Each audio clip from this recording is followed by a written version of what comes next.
Hello again and welcome to a quick Fiery 5 video. It's a name I've come up with for the new Fiery 5 series, and this video is going to be the first installment of this series. Now in this episode I wish to talk about 5 most common mistakes that the candidates make in their IELTS speakings. Now these are definitely not the only 5 mistakes that I've observed, but these are certainly the ones that deserve immediate attention. Let's get to it then. Now the first mistake that I want to talk about is that sometimes candidates try too hard.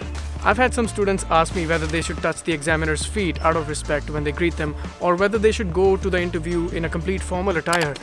But doing all these things is going to seem like overcompensation for something, and we don't want that. We want to be as simple and as effective as possible. Because trust me, the examiners don't really have the time for these shenanigans. Simply greet them good morning or good afternoon, or on the rare occasion good evening. There is absolutely no need to go the extra mile and deck yourself up. Just try to dress decently and casually. Now I don't recommend that you go down there in your flip-flops either, but just look neutral and not pretentious.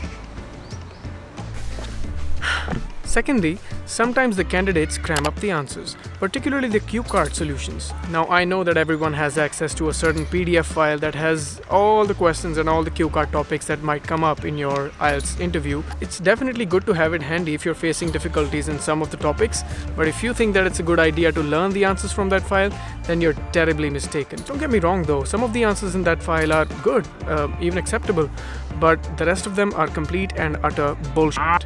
So don't go cramming away the answers. Many do that, but we won't. We're going to be different and ingenious.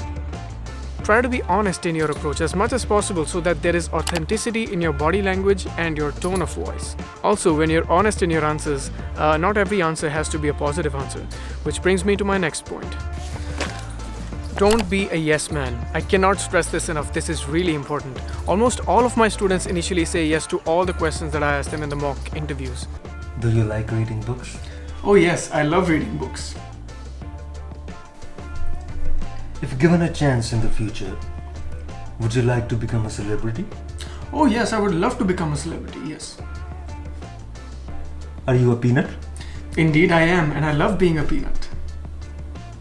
Look, it is okay to say no if you don't like something. For example, reading.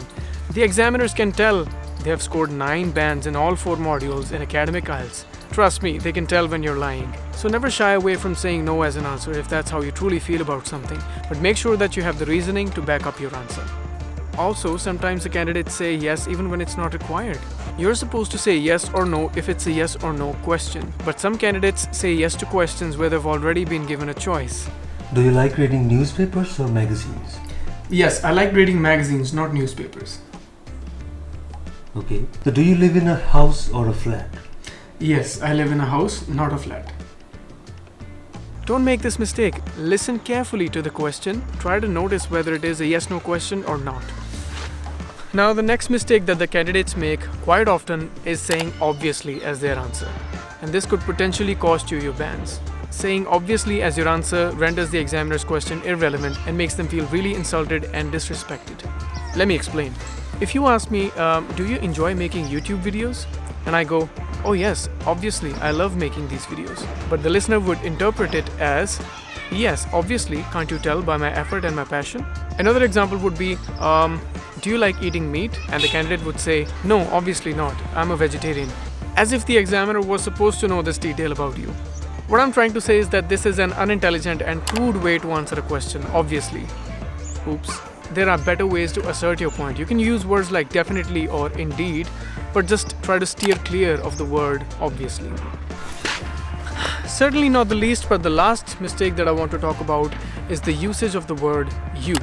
When you say you to the examiner, you're directly addressing them, which is again slightly informal. For example, if the examiner asks you, if someone wants to go for a vacation near your city, where should they go? And the candidate says, for vacation you can go to a lot of cities near mine. For example, Manali, Mussoorie, Shimla, etc.